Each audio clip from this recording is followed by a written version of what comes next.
Hello dear students, I Akash welcome you all on my YouTube channel. Students, today I am going to start the new chapter, that is linear equation, pair of linear equation in two variables. Already I have discussed polynomials as well as real numbers. I hope you are solving the questions from polynomial and real numbers, because both the chapters are important for you. Today I am going to start the new chapter, that is a linear equation in two variable. Which chapter? Linear pair of linear equation, because I am telling about this linear equation in two variables. Students, in class 9th,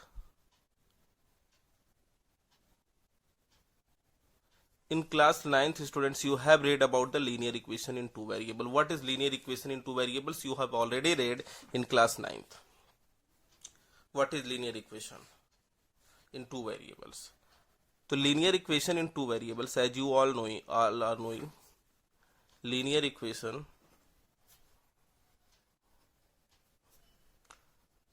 in two variables.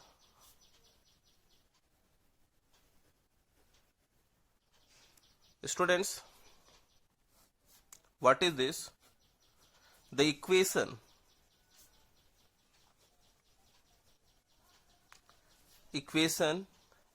is in the form ax plus by plus c is equal to 0, is known as linear equation in two variables.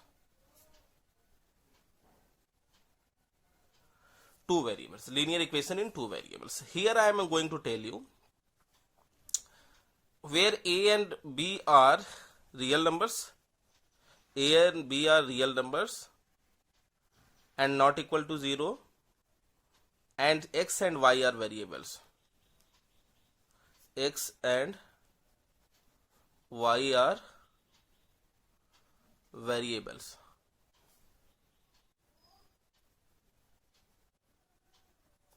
And a and b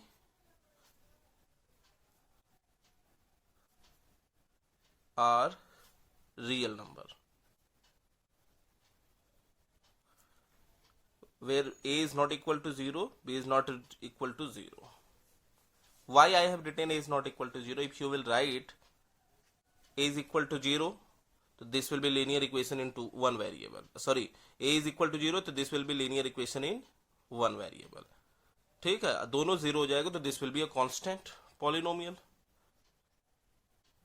ठीक है, तो ये constant हो जाएगा केवल number. जैसे 2x plus 3y है बराबर 0. This is a linear equation in two variables. If at the place of 2 there will be 0, it will not exist as linear equation in two variables. That's why I have written a is not equal to 0 and b is not equal to 0. Clear है बात? अब now I am going to tell you, here the chapter name is pair of linear equation in two variables. It's clear from here. You will take a pair of simultaneous linear equation. You will take a pair of linear equation in two variables. Linear equation in two variables.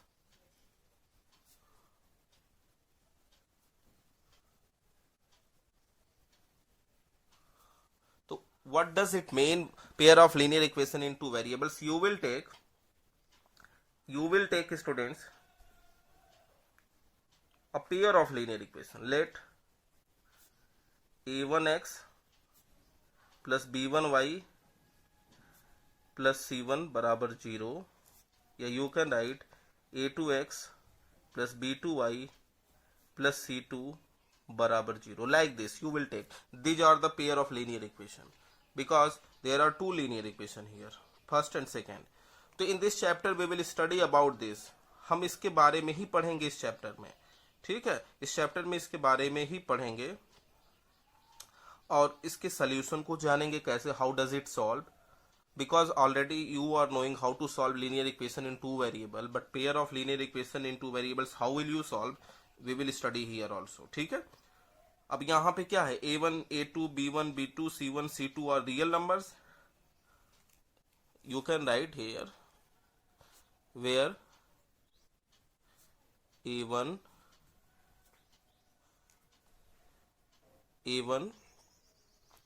a2 b1 b2 c1 and c2 are real number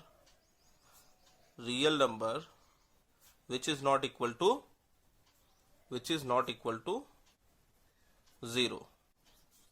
It's clear students, which is not equal to 0, जो 0 की equal नहीं है. आपको बात समझ में आ रही है?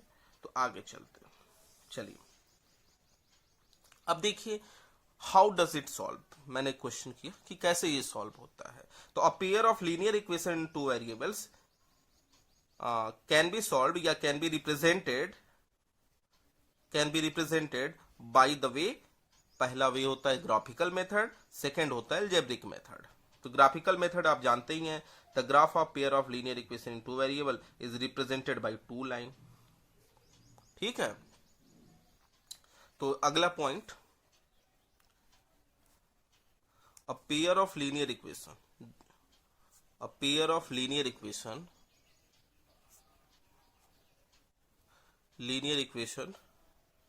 in two variables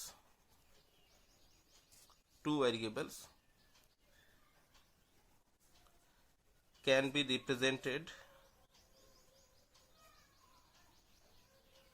represented and solved by. देखिए दो तरीके से इसको, एक तो ग्राफिकल मेथड से सॉल्व किया जा सकता है, दूसरा क्या होता है algebraic method. And solved by the method, कौन कौन सा है, ग्राफिकल मेथड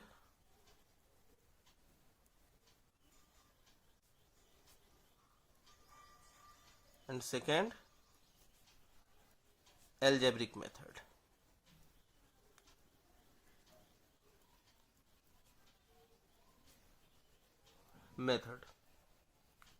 देखिए अलजेब्रिक मेथड तीन टाइप से सॉल्व होता है, इसमें मैं आपको बताऊंगा. पहला होता है आपका सब्स्टिट्यूशन मेथड, दूसरा एलिमिनेशन मेथड और तीसरा होता है क्रॉस मल्टीप्लिकेशन मेथड. तो तीनों मेथड मैं बताऊंगा. सब्स्टिट्यूशन मेथड,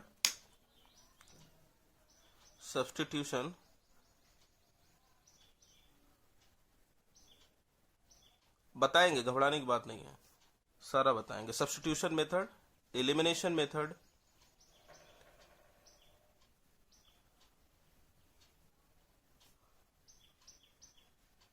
और तीसरा होता है cross multiplication.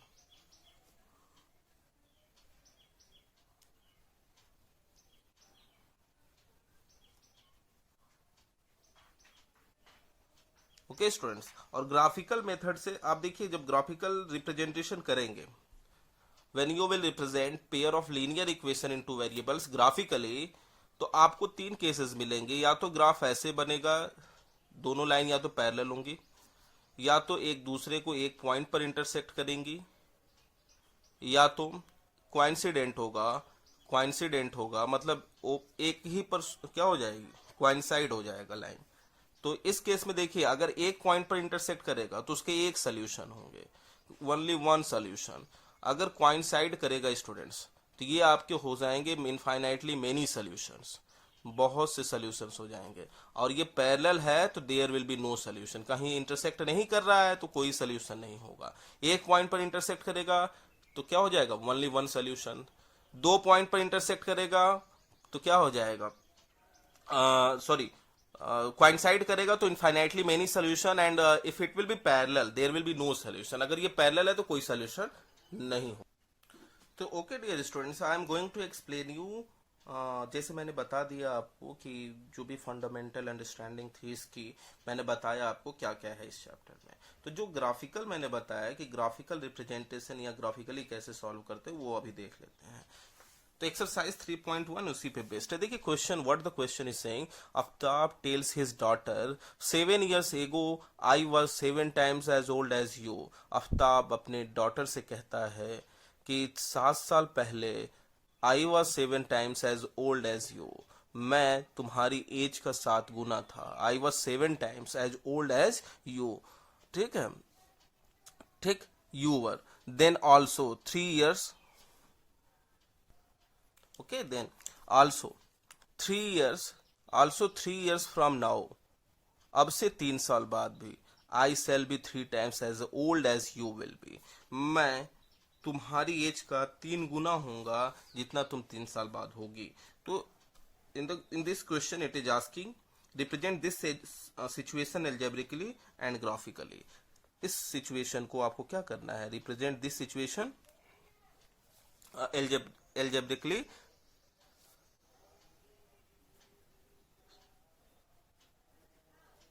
algebraically and graphically।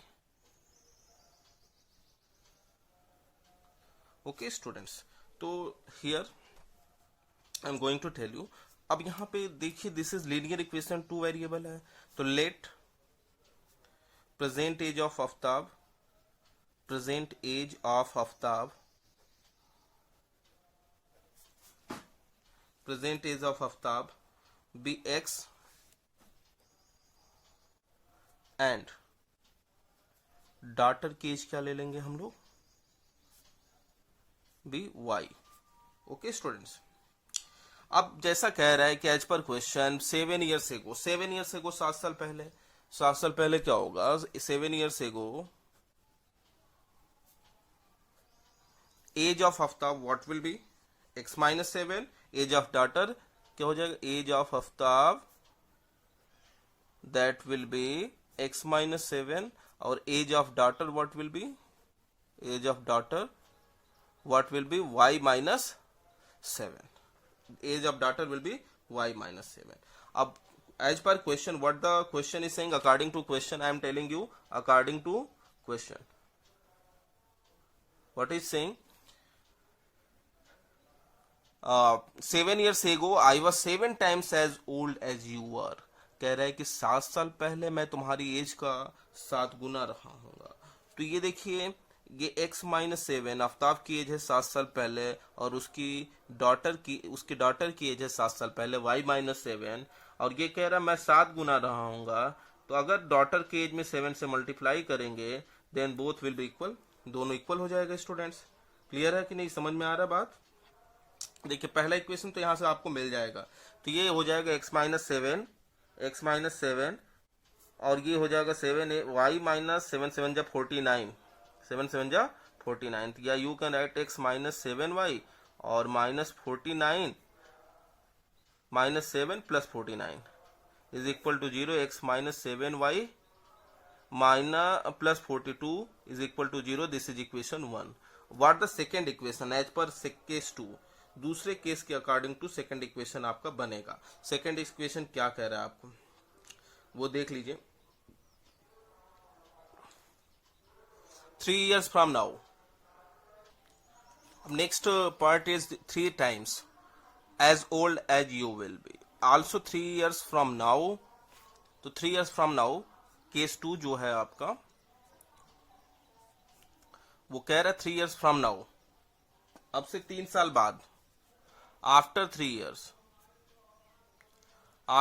years age of Aftab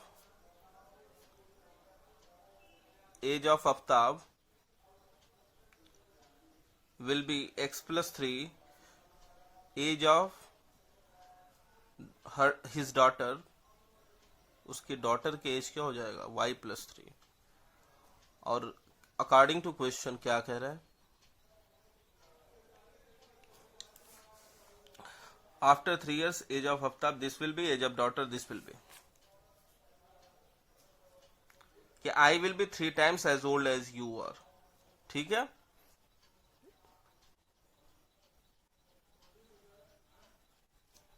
और ये डॉटर के एज हो जाएगा 3 साल बाद। कह रहा है कि 3 साल बाद भी मैं तुम्हारी एज का 3 गुना रहूंगा। तो क्या करेंगे, डॉटर की एज में 3 से मल्टीप्लाई कर देंगे तो दोनों इक्वल हो जाएंगे।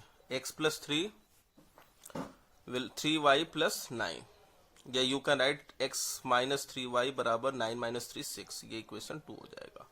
ये तो एल्जेब्रिकली हमने रिप्रेजेंट कर लिया, अब ग्राफिकली कैसे रिप्रेजेंट करेंगे वो देखेंगे हमने। देखिए एक इक्वेशन आपको मिलेगा x बराबर 7y माइनस 42, और दूसरा इक्वेशन मिलेगा x बराबर 3y plus 6। You have got two equation. Which one? X is equal to 7y minus 42. This is equation 1.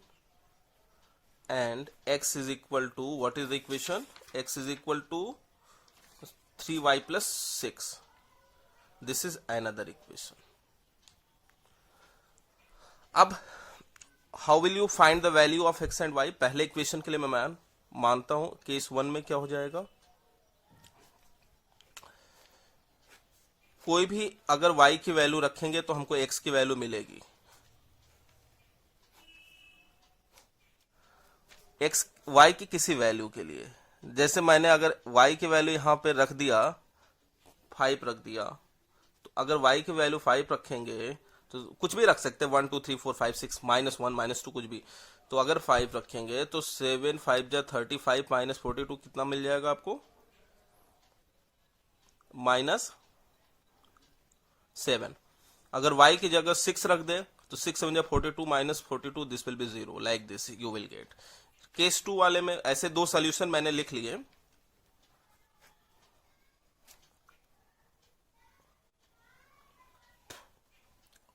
दो सॉल्यूशन मैंने लिख लिए इसके। अब इसके भी दो सॉल्यूशन लिख लेते हैं।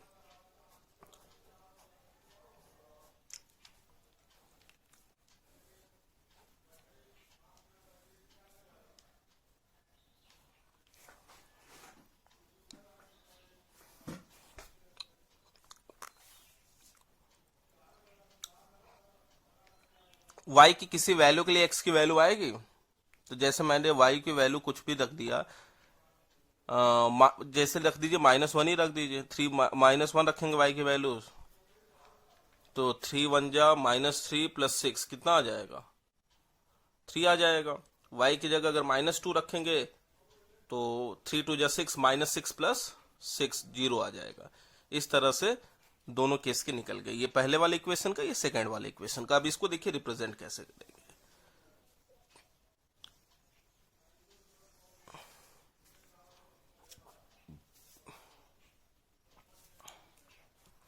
अब जैसे आप जानते हैं ये 0 होता है, 1 2 3 4 5 6, here it will be -1 -2 -3 -4 -5, top positive 1 2 3 4 5 6 7 like this, और बॉटम में -1 -2 -3 -4। अब what is the value in first, x y की पहले वैल्यू -7 कामा 5, -7 कामा 5, तो -7 कामा 5 कहाँ होगा, एक्स एक्सिस पे -7, तो यहाँ थोड़ा सा एक्सटेंड कर लेते हैं, -6 और इसको कर लेते हैं -7, तो यहाँ मान लीजिए -7 हो गया और ये हो गया आपका 5, सॉरी यहाँ पे आएगा, तो -7 कामा 5। फिर अगला वैल्यू 0 कामा 6, 0 कामा 6, 0 कामा 6,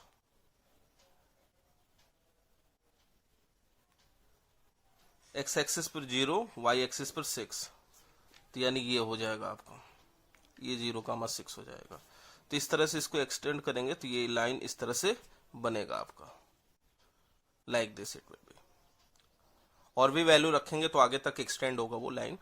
दूसरा वाले केस के लिए मैं ड्रा कर लेता हूं 3 कामा -1, यानी एक्स एक्सिस पर 3, वाई पे -1, तो 3 ये हो गया -1, यहाँ पे आपका आ जाएगा 3 कामा -1, एक्स एक्सिस पर 3 और वाई एक्सिस पर -1, इस तरह से होगा 3 कामा -1। और नेक्स्ट 0 कामा -2, एक्स एक्सिस पर 0 और वाई एक्सिस पर -2, ये हो गया आपका 0 कामा -2। अगर इसको ड्रा करेंगे स्टूडेंट्स तो ये लाइन इस तरह से जाएगा। तो इस तरह से आप ग्राफिकल रिप्रेजेंटेशन भी इसका कर सकते हैं। ओके, तो बाकी दो क्वेश्चंस जो है वो करिएगा। Thanks for watching the video, have a nice day. We will meet in next class. ठीक है, चैनल को सब्सक्राइब कर लेंगे तो बेटर होगा, मैं रोज कुछ ना कुछ मैथमेटिक्स के टॉपिक आपको बताता रहूँगा।